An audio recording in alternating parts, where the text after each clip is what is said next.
Hey everybody, welcome back to the Plays and Fades YouTube channel. I'm your host, Gordo Gambles, and welcome back to another full card breakdown. This time for UFC Austin, we have ourselves 13 fights on tap for what is bound to be a very fun back after our week off. I hope everyone enjoyed their Thanksgiving to all my American subscribers down there. Since I got to move here, nice little break for me as well. To Thanksgiving, we'll take that any day. But nonetheless, we do have ourselves Dariush versus Tsarukyan this weekend.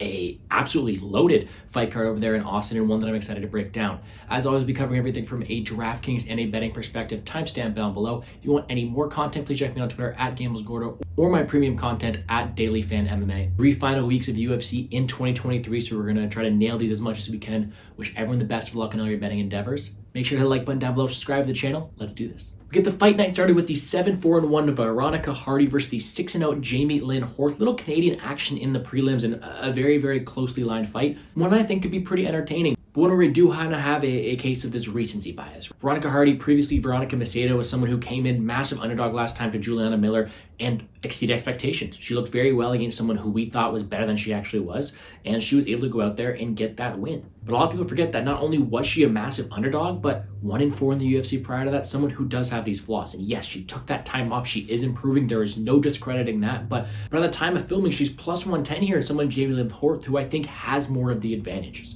The 6-0 fighter, yes, maybe a bit older to be called a prospect, but she's only had one fight. She's looked good in doing so, and not only does she have this undefeated aura, but she's someone who's going to be coming down since her last one, and even at this larger weight class was able to win that fight and utilize her size, and that's going to be the big asset here. Is going to be her size, is going to be her strength, and being the overall more physical fighter of the two. Now, do I think Horth goes out there, looks minus 300, minus 400? Maybe not, but I do think she has more attributes that should make her a larger favorite here.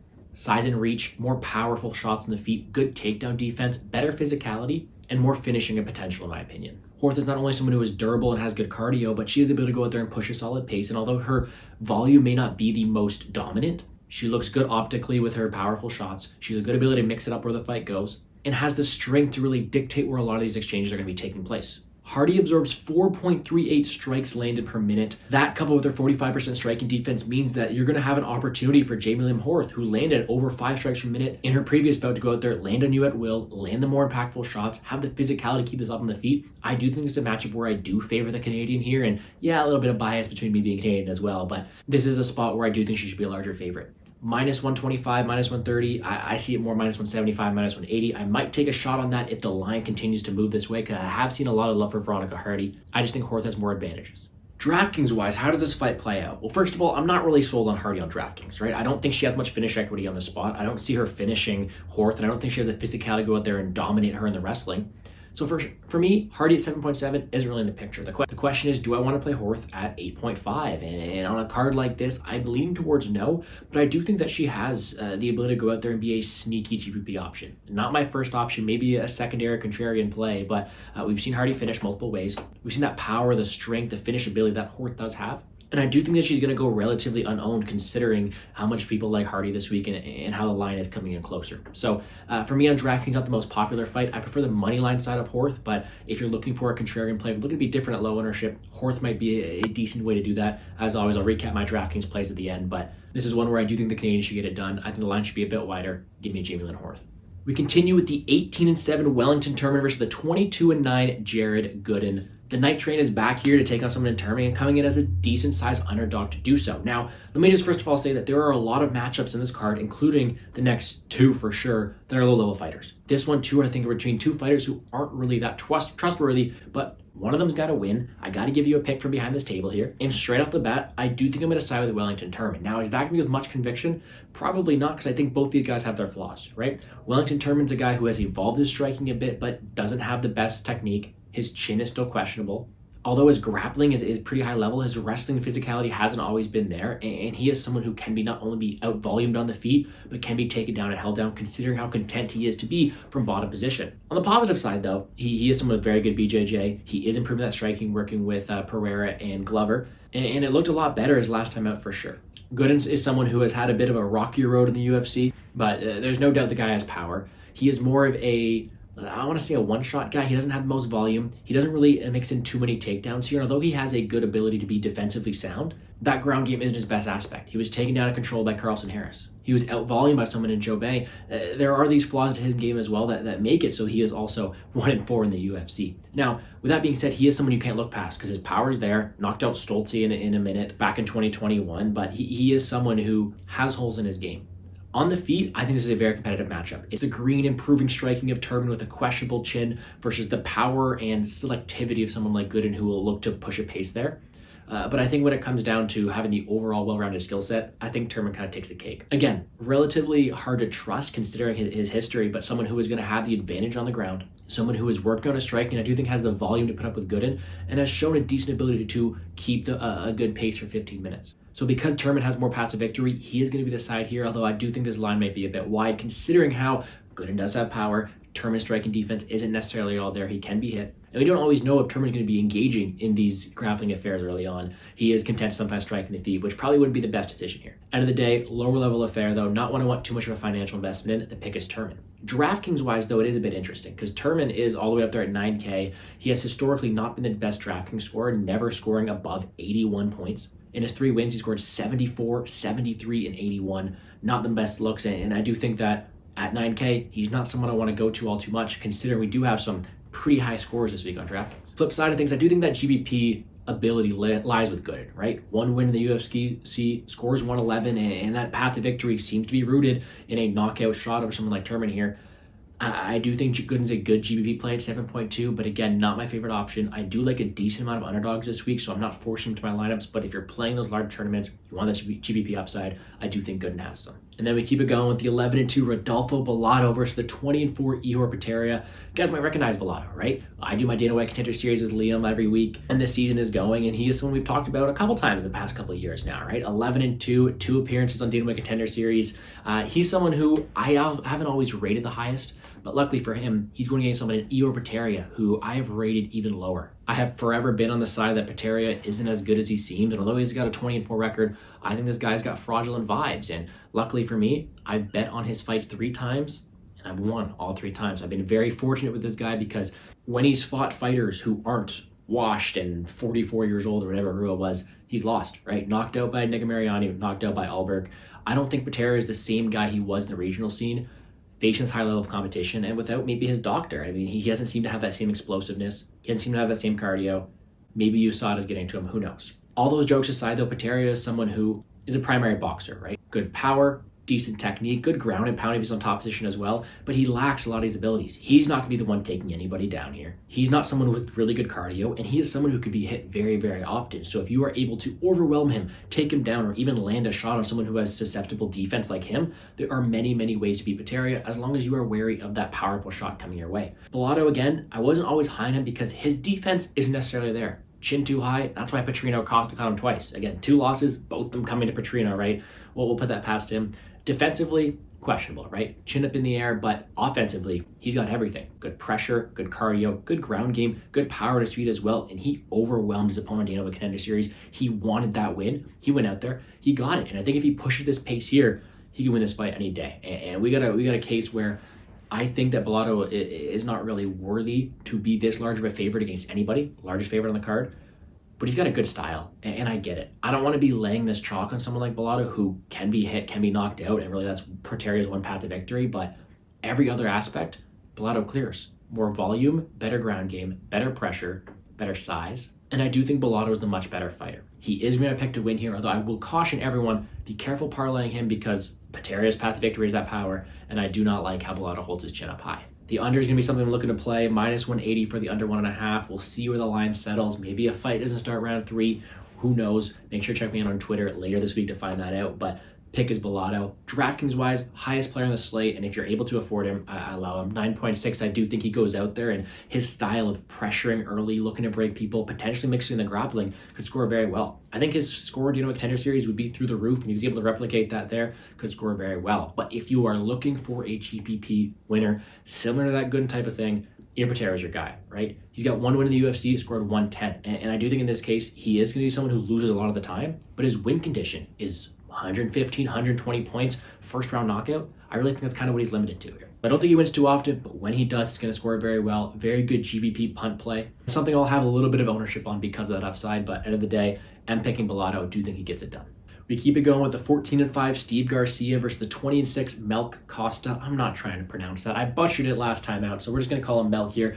He is someone who had a decent showing his last time out, went out there, pieced up lingo, was someone who I was high on, and rightfully so. He went out there, did well, and he's coming in as a larger favorite this week because of it. He is someone who has that very, very well-rounded skill set. Very, very technical striker on the feet, good ability to mix it up from all angles, has ability to mix it in on the ground against the cage as well, but he's a primary striker, spinning attacks, lots of flashy things, but good volume, good precision, and a good just awareness on the feet. He was baiting lingo and landing his power shots that way last time out, and he is someone who I like his skill set. I think he is very well rounded. Now, he can be overwhelmed, I think, defensively on the ground, although he has a good awareness, can be smothered. There's a lot of things you have to see from him, right? A short fight against Moises and then a win against a one-dimensional fighter in Lingo isn't telling me much, but I do think he does have that well-rounded skill set. 3 takedowns against Lingo, 100 strikes landed. He is someone with a lot of volume, good technicality. I like his overall skill set. Steve Garcia is a dog, man. 14-5. I know him best for knocking out Hooper, but 4 of his last 5 fights ending by KO. Very violent guy. He can be rocked. He can rock people himself, but he'll continue to walk forward. I don't necessarily like his chin too much, right? For someone who brawls as much as he does, he can be hit a lot. He can be dropped, but I like his recoverability, and I like his ability to continually press forward. He will always go out there looking to land hooks. Land 4 knockdowns in his last 2 fights, is a very, very powerful individual, and is a dog for as long as the fight goes. But he kind of needs to be that dog, right? Without that chin, without that durability, and without that defense, right? He is someone who can be hit. He is someone who is a risky fighter to go out there and look to back. But he is someone who will look to fight for your money and will be continuously in the fight for as long as it lasts. And I think this matchup here is going to be a simple battle of the better technical fighter here in Melk versus the powerful juggernaut who will continue to walk forward in Garcia, whose style prevails, and I'm leaning towards Costa here. The way he was able to bait around Lingo last time, I think he's able to do that here to Garcia. Lingo is a very durable guy, and I think that he was able to eat some shots that I don't think Garcia can. I think the striking is largely to Costa's advantage, although he will have to be wary of that pressure forward style Garcia has, considering how it has broken people before. And we still have a lot of questions to be answered on the Costa side. So I think that the overall well-rounded skill set of Costa helps him win this matchup, although I'm not sold on him saying he's a lock. I do think that there are some pressure situations where Garcia could take advantage. However, I am picking Costa. DraftKings-wise, though, another fun one. 8.9 for Costa. He only scored 91 last time, but that's against a super durable guy in Lingo who has a pretty good chin. I do think he has knockout upside here as someone who could be very sneaky at 8.9. I really do like Costa this week, whereas Garcia has been a DraftKings machine when he's won, right?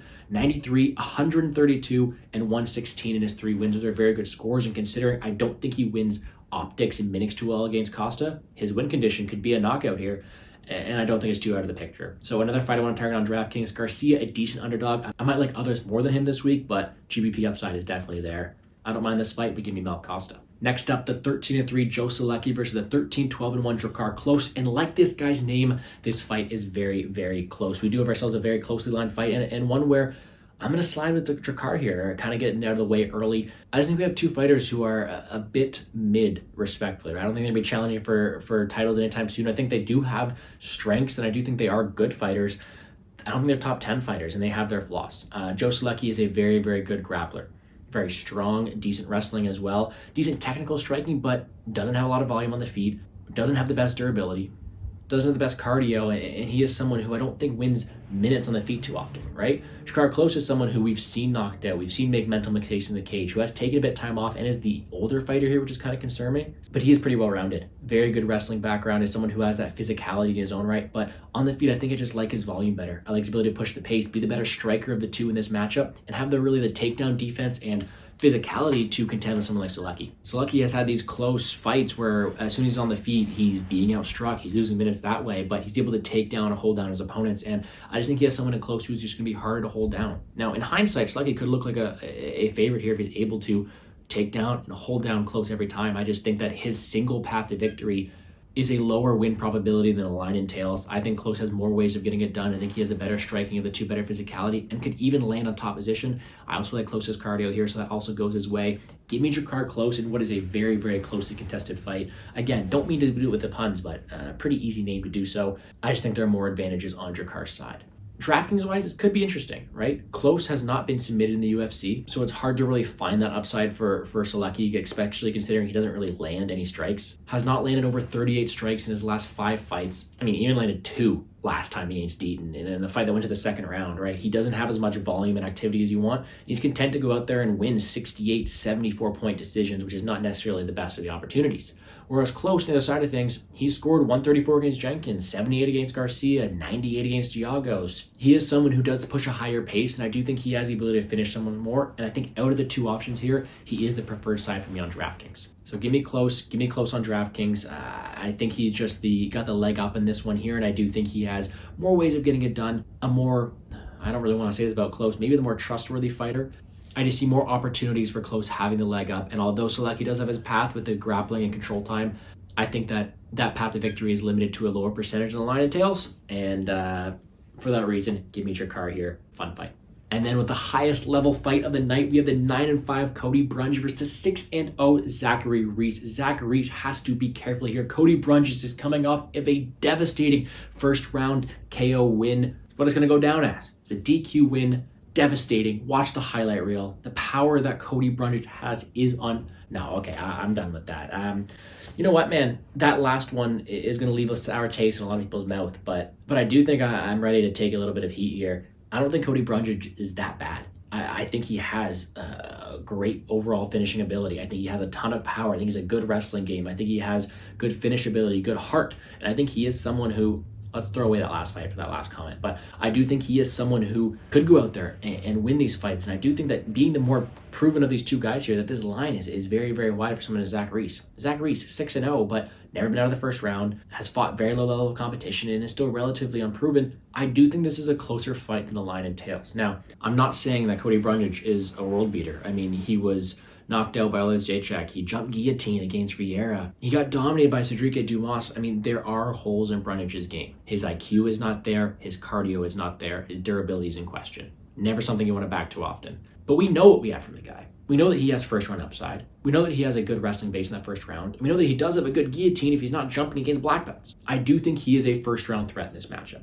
But what he has in front of him is another first round threat. Someone as Zach Reese, who is a large guy, low level of competition, but extremely powerful, good finishing instinct as well, good ability to win around on. What does his cardio look like? And if someone was able to go out there, test Reese's resiliency, drag him into deep waters, test his cardio, I'd like that. It's just we've known that Cody Brundage's cardio is horrible. We've never seen Reese's cardio because he's never gone that long, and I can't trust Brundage to go out there and drag him into deep waters that I want to. For that reason, I do think we get ourselves in all-out war in the first round and a half, if we get to that point, considering how dangerous both these fighters are. Ton of power on both sides, good wrestling ability, good opportunistic grappling from both guys as well. I do think this is a very, very fun fight for as long as it lasts. Long-winded way of me saying is I can't trust Brundage enough to pick him in this matchup, and I'm still picking Reese, gun to my head. But this line's off, and I do think Brundage has round one winning equity, making that not only is this a great fight to target on DraftKings, but a great fight to target from both sides. In Brundage's wins, he scored 96, 114, 97. Incredible scores and a 6.9K. He does have round one finish upside to score very, very well. But in those same losses, he's giving up big scores. And if he didn't get that DQ win last time, he's giving up a massive score to Malkoun there. And I do think that Reese's ceiling is very high. This is one of my favorite fights to target on DraftKings. I do think it ends very early. I'm going to side with Reese here, but I would also be careful parlaying him as well because Brundage is dangerous. However, at this point in time, I can't trust his cardio, can't trust his durability, can't trust his fight IQ. And for that reason, I am going to side with Reese. But if this line keeps climbing, I might have to take a little poke on someone who I do think has a decent fundamental skill set in Brundage. And the final prelim, 19-9 Miesha Tate, 9-2 Julia Avila. 2 fighters coming off layoffs, or Miesha Tate's already had a layoff. 2 fighters who have had layoffs, who have had kids. This is a weird fight, and I don't want to spend too much time on this one just because I know I talk enough to the other ones. I don't have the strongest read. Both these fighters, there's a lot of unknowns you have about them. I think they have a good overall competency, good offensive skill set, but both of them aren't the best defensively. I think Julia Avila may have the edge defensively because Tate eats everything. Good durability, but not the best optics in her own right. But I do think we have a higher paced fight, and it's just going to come down to in what state is Avila after having that child, after having that long layoff. Does she still have that youth? And without knowing that for certainty, I can't come out here and give you guys too hot of a take.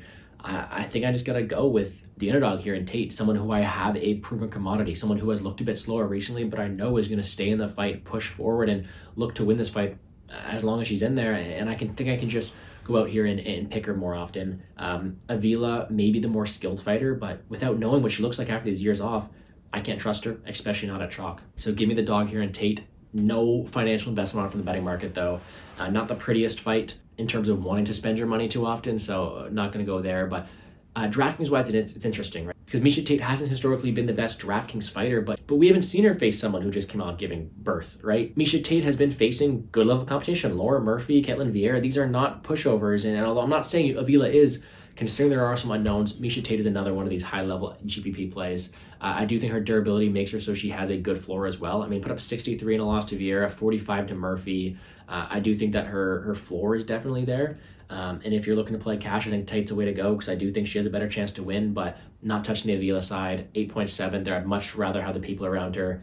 Super tough fight for me to call. I'm going to side with Tate here, surprisingly, but not one I have too much conviction on. Let's move on to the next. First fight in the main card, we have the 9-3 Punahele Soriano versus the 14-5 Dustin Stolzfus. I love Puna. Always have. I bet him a lot, including his last one when broke my heart a little bit, but I do think he has a great skill set. Now, has he used it all the time? Maybe not, but I love his power. I love his potential wrestling if he ever uses it. And I just think he's a fun fighter to watch. I think he, aside from the last one where he was melted, he has a good ability to stay in the fight, is always dangerous, and I like the guy. I truly do. So keep that in mind when I'm breaking this down because, spoiler alert, I'm picking him.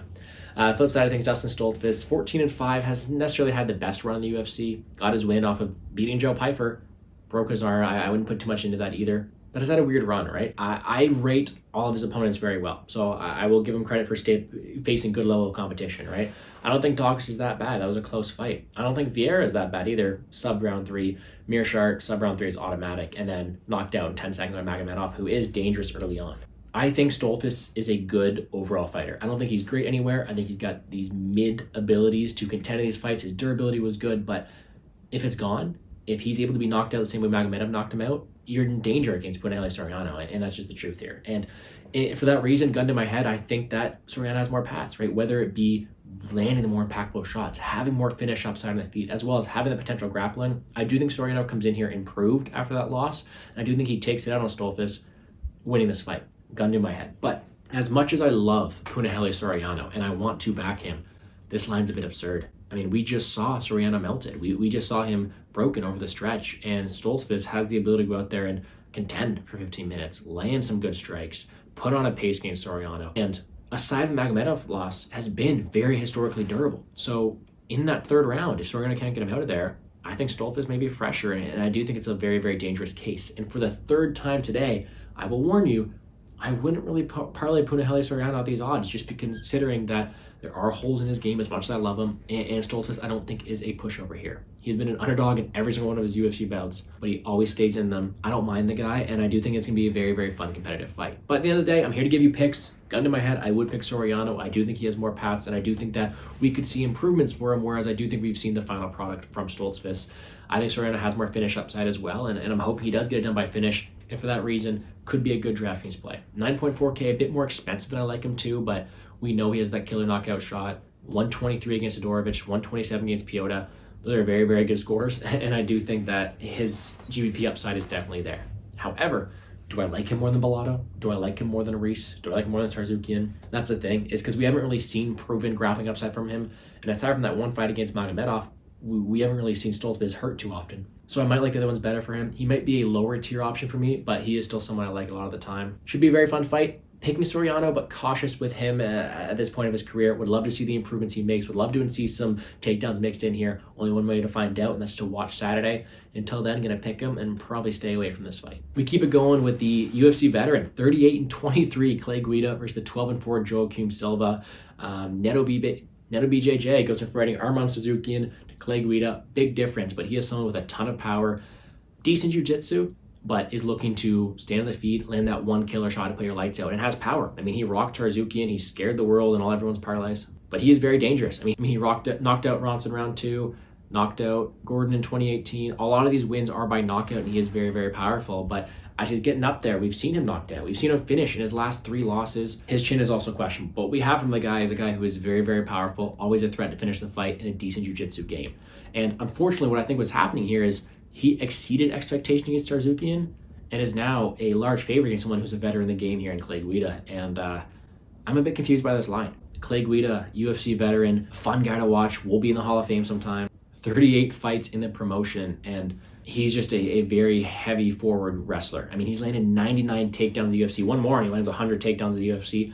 Very impressive. Has been alternate wins and losses, which is maybe why he's going to get another win here. But the Carpenter has been someone who has been, back and forth, right? He does have this ability to go out there, push a heavy pace, land takedowns. And a 4 against Holtzman, dominated that fight there. Broke Santos, landed 2 takedowns there, won that fight as well. And he is someone who has the ability to break people with his pace, with his incredible cardio, with his wrestling base. But he's getting up there in age, and his biggest problem has always been he has been able to be countered and submitted.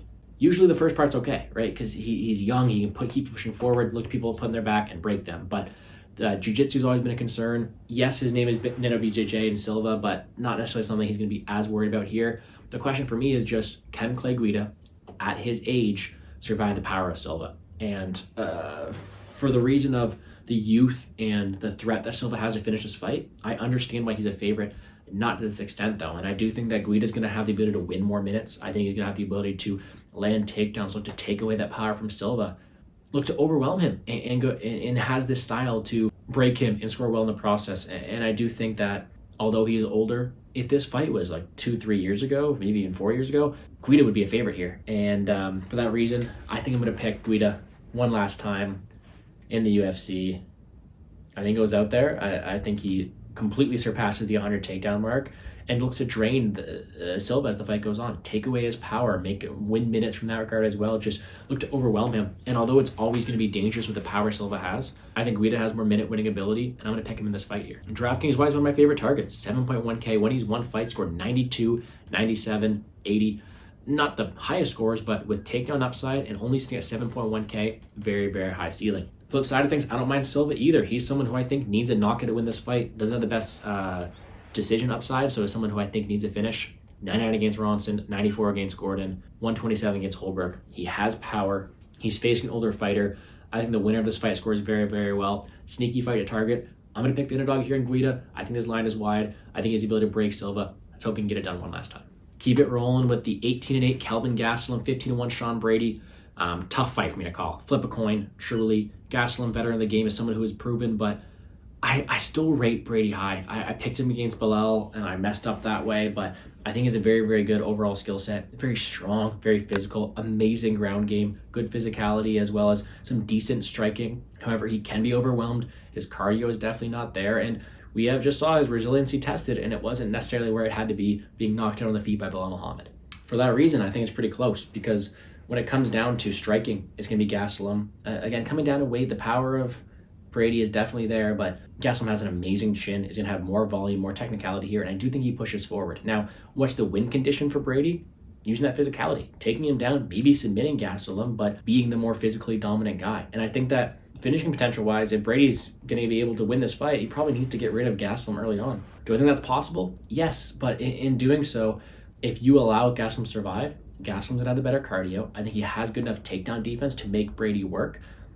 I think his cardio is definitely there at the end of the day. The volume, the level of experience, the strength that Gastelum have in his own right, the durability he has is something to cause problems for Brady, and I do think it could be one where Gastelum can take over as the fight goes on. So considering how much I like Brady and I like his physicality and I hope he does well, I don't know how confident I am picking Gastelum here, but I think I will slightly lean towards him. It's truly like a minus 115, minus 105 fight. Gastelum's been in there with everybody. I think he's aligned with a proper camp now too to help him do well. But he is someone who I've historically backed and done well with. I think his cardio, his durability, and his takedown defense help him over this super strong threat here in Sean Brady. DraftKings-wise, another interesting one. I don't think this is a must-have because, Gastelum scores 66, 95, 63 in his last 3 wins. I do think he has the ability to finish here more than he could Chris Curtis, but his pace is going to need to be there. You could force him into lineups, but not really as high on him. Brady's win condition being a finish could score well.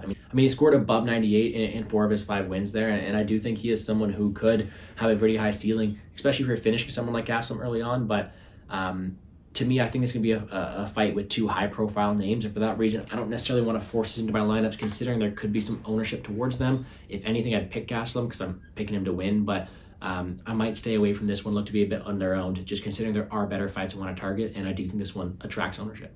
Next up, 20-7 Rob Font versus the 21-3-1 Davison Figueirdo. Figueirdo is finally fighting someone not named Moreno, and I think it's a very fun matchup. He's moving up in weight, probably good considering his weight misses, and this is a super, super fun fight.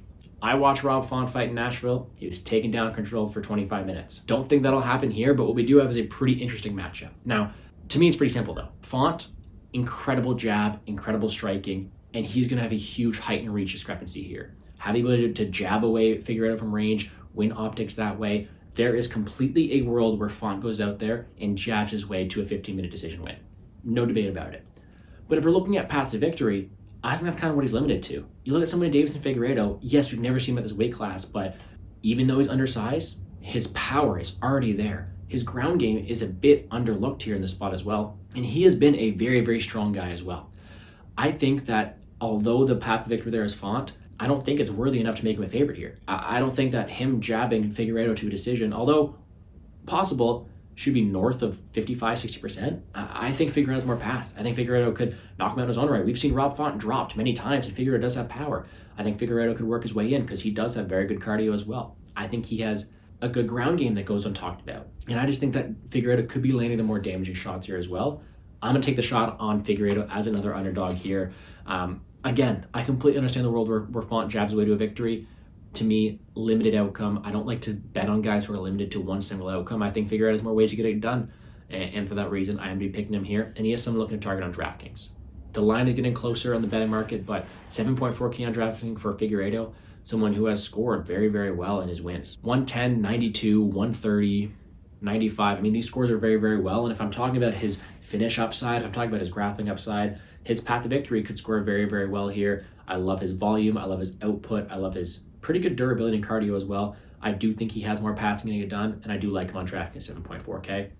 I don't think Font finishes Davison for that reason, not getting to him as often at 8.8. But another truly fun fight. I am very much looking forward to this one. Let's take the underdog here again. Give me Davison Figueirdo. Co-main event time, we have the 31-14-1 Bobby Green taking on a short notice replacement, Jalen Turner, 13-7. I love Jalen Turner. Met him in person, one of the nicest guys I've ever met. Cheer from every time he's out there, and he's a fun fighter to watch. 100% finish rate, very good on the ground, very good on the feet. I love watching Jalen Turner fight, and I'm happy he's stepping in on short notice. Also happy it's a 15-minute fight, though, because his cardio is definitely in question. He's a guy who doesn't always win the most minutes because he's just a pure finisher, and that's fun to watch, but against Bobby Green, I think Bobby Green would excel in a 5-round fight, making this one a better 3-rounder. Bobby Green, amazing boxer, very, very good volume, has shown he has the ability to mix it up. Took down Tony Ferguson, won that way as well, but very durable, street fighter boxer type of guy, and a guy who always puts on these entertaining fights. Coming off this first round knockout, underdog upset of Grant Dawson. So good for him to get back in here, co-main event, and I think this is a super fun one. Now let's get the obvious factors out of the way. Cardio, level of experience, Bobby Green. Finishing ability, height, reach, power, Jalen Turner. That's a way. I think it just really comes down to the style Jalen Turner has, because Jalen Turner has been putting his back foot and taken down a lot in these fights. Frivola, Gamrot, most notably, have been able to take him down, but he doesn't have that worry in front of him. He actually, I think, is the better grappler of the two here compared to Bobby Green. Does he utilize it? Does he just stay on the feet? Because on the feet, the guy with more range, more power is Turner. He wins optics that way as well, and he has more ability to mix it on the ground as well. He is my pick here. I think he has more ways of getting it done, and like I just mentioned with Figueirdo, I like it when you have more paths. The concern for me with Turner is, although he is durable, we just went to war with Hooker, his cardio is still in question, and Green builds as the fight goes on. So if Jalen Turner doesn't solidify the first 2 rounds or even finish Bobby Green, I do think Bobby Green wins round 3 at a high clip, making this another one where the line might be a bit wide considering the pace that Green has later in these fights, but I do think Turner has more paths, height, reach, power, submission game, grappling, optics. I like everything for Turner in this matchup except for the short notice nature. So I'm going to be picking Turner. I love to cheer for the guy. Tarantula's a fun guy to watch too, 100% finish rate. And although we talk about Green's durability, he's been finishing both of his last 2 losses. That's always a concern for him as well here. I think Turner might be able to get him out of there. I do think he is truly a dangerous fighter, not only on the feet but on the ground as well with those long limbs. And I'll be cheering for him to do so. DraftKings-wise, it's interesting because 8.9K. Does he outscore the Costas, Tsarukyan, Reese, Soriano, Bellato? In the mid-range, he's my favorite 8K fighter, I believe. Yep, he's my favorite 8K fighter. But there are such high upside fighters around him that it's hard for me to get to him, especially with a short notice nature, but I do think he does well. Green, more of a cash play, 7.6K. If he wins, it'll be with a ton of volume in a third round decision. He scored 57 against Fiziev, would have scored 87 in a win there. Would that be enough at 7.6? I don't know. For that reason, I edged towards Turner, but he's my pick in this one. Give me Jalen Turner. Should be another fun fight. And then the main event, 22-5-1 Beneil Dariush, 23 Arman Tsarukyan. Incredible main event. You could say kind of a vet in Dariush versus this stud who's supposed to take the belt here as soon as Tsarukyan. Super, super fun fight. And we do ourselves a big favorite. I haven't been the best with Dariush fights. There's no doubt about it. I mean, I picked Gamrot and I picked Dariush over Oliveira. Maybe I should kind of take a back seat in this one. But my thoughts nonetheless stay the same. Is Dariush is someone who is a vet, and he has a very, very good well-rounded skill set. Incredible takedown defense, incredible striking, good ability to work through adversity, although he can be hit. He can be put on the back foot, and he can be rocked in these spots here. And I do think that the pace that Tsarukyan is going to bring, the ability to consistently shoot takedowns and not slow down like Gamrot did, I do think it's only right to favor Tsarukyan. But to this extent, like, does Tsarukyan have the knockout power to change the course of the fight like Oliveira did?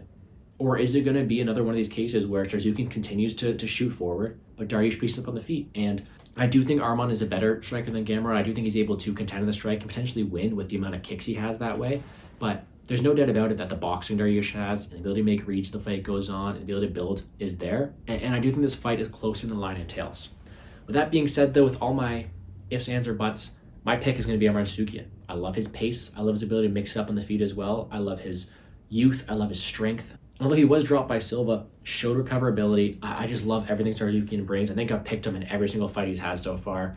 I thought he'd beat Gamrot. Anyways, I do think it's only right to make him the favorite, and he's only right for me to be picking him here. However, with all this being said, Dariush is no pushover. It should be a very, very close and competitive fight throughout, and for that reason, want both sides on DraftKings. Tsarukyan has shown that he can push a great pace and score very well in doing so. 98 against Ismagulov, 116 against Almarev, 125 against Rivola. Very, very high pace in that regard. 7K Dariush, a guy who scored 117 against Holtzman, has first-round finish upside, has the ability to contend in these decisions. 105 against Moises in a decision, 95 against Ferreira in a decision. This is a fight I think you have to target, and the price discrepancy is so large that I don't discredit you for taking a shot on Dariush, considering how close I think this fight is going to be. However, at the end of the day, I'm picking Arman, and with all the dogs I've mentioned, I do think you can afford Arman Tsarukyan this week as well. He is definitely a much safer play than the Reese, Soriano, Bellatos of the world, and he is someone I'm looking to target. But with that, guys, we have just covered all 13 fights. Let me quickly give you my quick picks. Taking Arman Tsarukyan, Jalen Turner, Davison Figueirdo, Calvin Gastelum, Clay Guida, Punahele Soriano, Misha Tate, Zach Reese, Drakkar Klose, Melk Costa, Rodolfo Bellato, Wellington Turman, and Jamie Lynn Horth. DraftKings-wise, there's a bunch of fights I want to target. Bellato Potieria, Reese Brundage, Tsarukyan Dariush, Font Figueirdo. If I want to talk about individual fighters up top, I think I like the upside more of Bellato and Reese. They are more GPP plays. Cash-wise, I like my Tsarukyan. I like Costa a lot. And I think if you want to be a bit different, your pivot plays up top are the Turners and the Jamie Lynn Horths. Underdog-wise, Gastelum is there for sure. Talk about Figueirdo being one of my favorite dogs. Clay Guida, also a dog I'm looking to get towards a lot. GPP-wise, though, both Potieria, Stolzfus, Brundage, and Dariush all have incredible upsides at their price tags. They're not going to win all the time, but when they do win, they're going to score very, very well. I don't mind Tate or Green in cash. Reignmakers-wise, highest ceiling, Bellato, Reese, Tsarukyan, Costa, Turner. And then if you need a dog, Figueirdo. If not, Soriano's there as well. Betting-wise, have not locked anything in yet. Actually, I have way more bets on the UFC 297 card in Canada than I do have any other fights the rest of this year, but I'll be betting Jamie Lynn Horth. I'll be betting Clay Guida. I know. I'll be betting Davison Figueirdo, and then I'll be looking to play the unders in the Bellato Potieria fight, Brundage Reese fight, and somehow get Melk Costa involved because I do think he does well. And that's going to do it for me here on the Plays and Fades YouTube channel. Quickly hit the like button down below, subscribe to the channel. I hope everybody enjoyed. If you have any questions, comments, concerns about the fight card, either message them in the comment section down below or hit me on my Twitter at GamblesGordo. I'll be posting my full slate of bets Friday night or either Saturday morning, depending on where this fight time starts. So be sure to check me out over there. I appreciate everybody for tuning in. I wish everyone all the best of luck in your betting endeavors this weekend. Let's make some money.